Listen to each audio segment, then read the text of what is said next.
Hey gang, in this episode we're going to do something different. We're going to review what it's been like for each of the family that are in here in Courtenay. I have some in Vancouver. A 6-month review. We've been here just over 6 months, and I thought it'd be nice for you to hear from everybody, every one of us, on the ups and the downs of the whole process of completely relocating our life to a new lifestyle and a new geographical location. So I hope you enjoy this episode. Let's get into it. Hi, who are you? Amelia. You're Amelia, my daughter. Yeah. So we've been here 6 months, and how was it when we first moved here? It was hard. It was a lot to get used to. It's like we just moved from not even a quarter of an acre, I don't know, smallest property to this 5-acre property, huge. Yeah. Why was it hard? Well, I was leaving all my friends. Yeah. And I've never moved before, not that I can remember, so. And so now, after being here 6 months, how do you feel about it here? Not just here in the farm, but at Courtenay as well, and everything, the whole thing, the whole move. I feel good about it. I think it was the right decision, and I've made some friends here. It's just such a community, and I'm so grateful to have these people. Like, we've met so many people. Yeah, much easier to meet, right? Yeah. And what do you Everyone's think about so nice. the farm? It's a lot of work. It's like Gambier, but every day.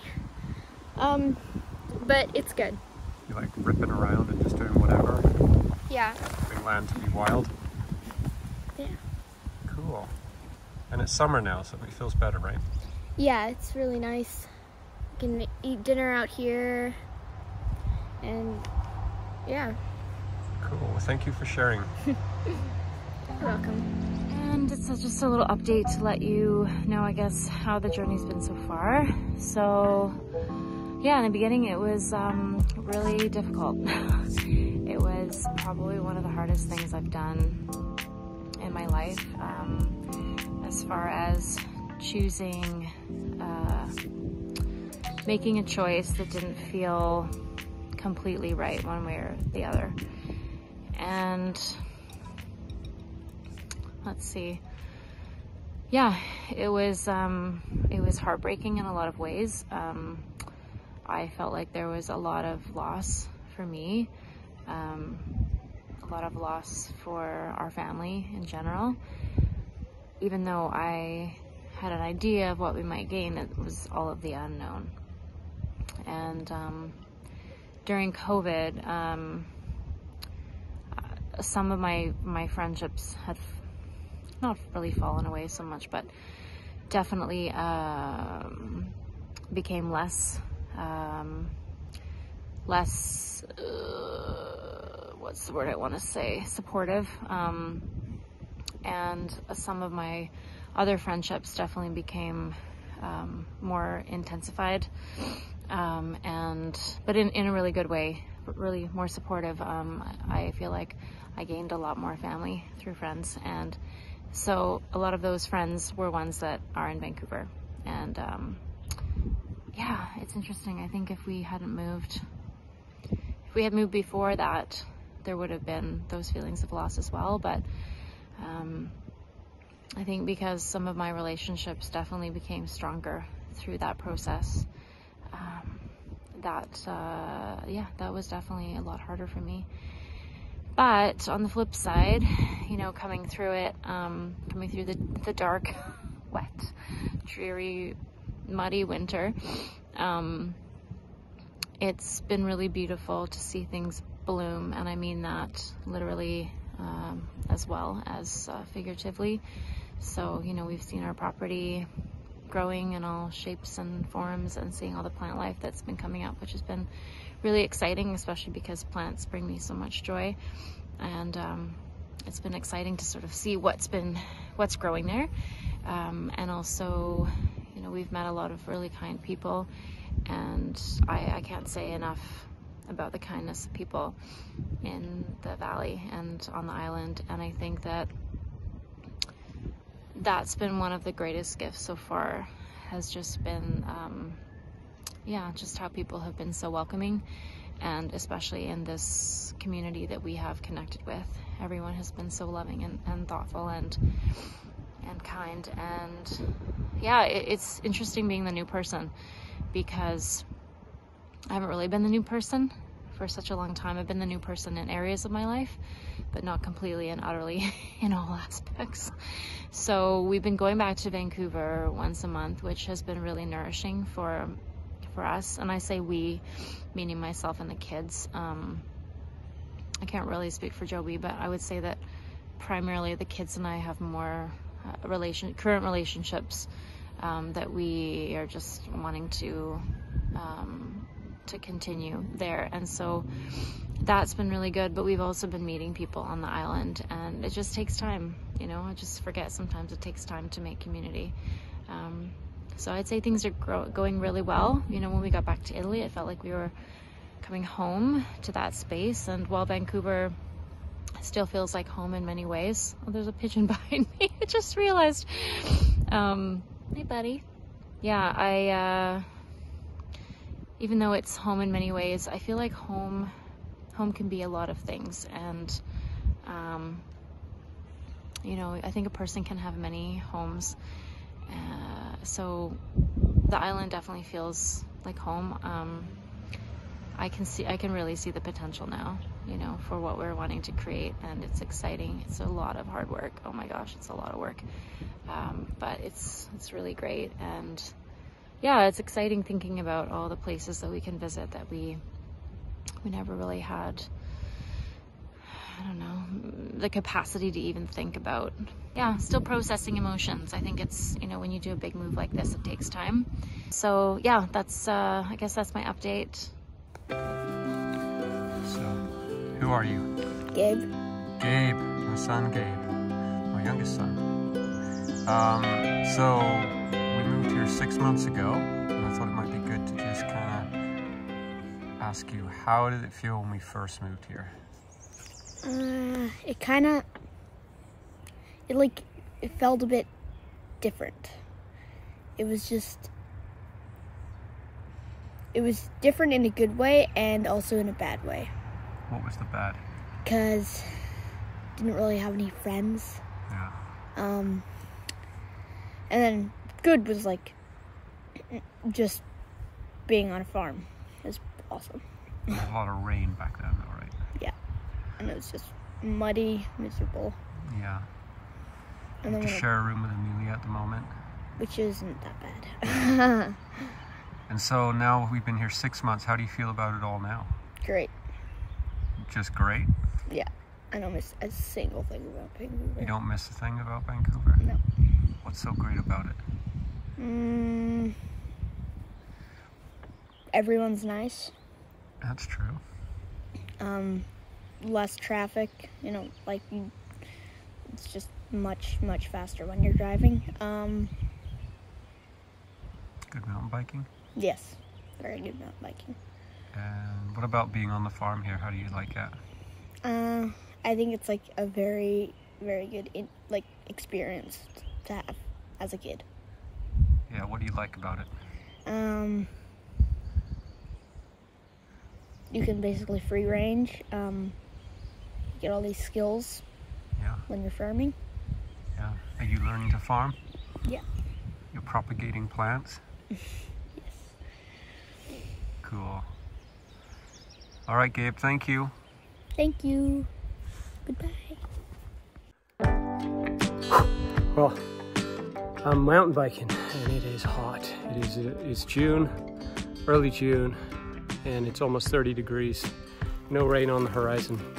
Mountain biking is a great escape for me from all things farm and life, and gives me a chance to think about all kinds of stuff, how I'm going to build something, and deeper things than that. And as I was riding, I thought, you know, I'm going to pull over and just give an update on where I'm at after being here in Courtenay for 6 months. You know, we moved here in January in the middle of the rainy season. I already shared in previous episodes about how tough that was for my family, leaving friends, family, not family, but friends, and everything familiar for this. And now the sun has come out and everything is flourishing. It's definitely feeling awesome, and it feels like home. We were recently in Italy, came home, and when we were flying over to Courtenay, you know, we looked down out of the plane and it felt to me like I was going home, and I think my wife feels the same. And we very quickly have made a real good friendship group here that will continue to get deeper and wider. You know, I think I shared before, a lot of the reason that we've been so quickly immersed into a friendship group is because, you know, of the choice we made when it came to the vaccines, and, you know, the fact that we got marginalized created this kind of like group of people that had to kind of come together and figure out how to live our life. And we clung together through some very, very hard times. And had we not gone through that, I don't think we'd have been here in Courtenay right now. Had we not gone through that, we definitely wouldn't have the very, very big friendship pool so immediately here like we have. Literally the first weekend we were here, we went to a 30-person potluck, and that has just kind of turned into an every week thing, and that leads into other things, and our kids make friends there, and they're hanging out together, and we're going camping with people, and so that's been amazing. You know, in fact, I just met someone at the top of the mountain, and we were talking, and he's been here a year, and he said, yeah, I'm finding it hard to make friends. And, you know, he's a single guy. And I said, well, he said, everyone seems to have their own little group. And I said, well, for us, we have kids, but also for us, we have this this common thread with these folks that we've met, really awesome people that we've all been through some pretty crazy last couple of years, and we all got treated the same, and so that is that, and that's been I think a big reason why it's feeling so good so fast. The farm is been all levels of overwhelm at different times, and then other moments of pure joy. You know, I for myself have to take the time to smell the roses. I think I see the roses, but I don't often stop and smell them. And I'm so caught up in 10 or 12 projects that we have on the go, you know, getting the garden manageable, dealing with irrigation. We now have to drill a well, you know, thinking about an addition on the home, trying to make some passive income with the tiny home on the property, making a bigger chicken house, making a store, and the list goes on. And so for me, I've been pretty transparent with my inner struggle with kind of trying to temper that craziness, trying not to let it run away with me, which it often does. And I think that's a battle that I'll have probably for the rest of my life. I think, like an alcoholic says, you know, I'm one drink away from being an alcoholic. They're always an alcoholic. And I think I'll always be a projectaholic, workaholic by nature. And I'll just do my best to curb that. And so it's a daily struggle. It's a daily battle. It's a daily thing for me to try and surrender. Some days are better than others. Some days I totally fall and get completely obsessed with a project and get overwhelmed and don't walk away when it's getting frustrating. Other days I feel like I'm in the zone and I can kind of do things like today, come away and mountain bike, even though it was kind of difficult to tear myself away, but now I'm here, I'm grateful. And so, you know, that's just me. That's just life. That's something that's like a limp that you'll have for all of your life. That is my battle to fight. You know, the kids are flourishing here. We're in 2 different outdoor schools at the moment. Tara's homeschooling, and she's really found a groove with that. I don't think that's a long-term solution, but, you know, that's going pretty well. The kids are loving it. Big friendship group for the kids. You know, there's horse riding, climbing, mountain biking. I was really happy because in North Van, Gabe seemed to be getting a little, just kind of lost the fire for mountain biking. And I think it's because the mountain biking over there is so hard. It's incredibly hard climbing, and here it's a little easier. And it's such a huge part of the subculture here, especially in Cumberland.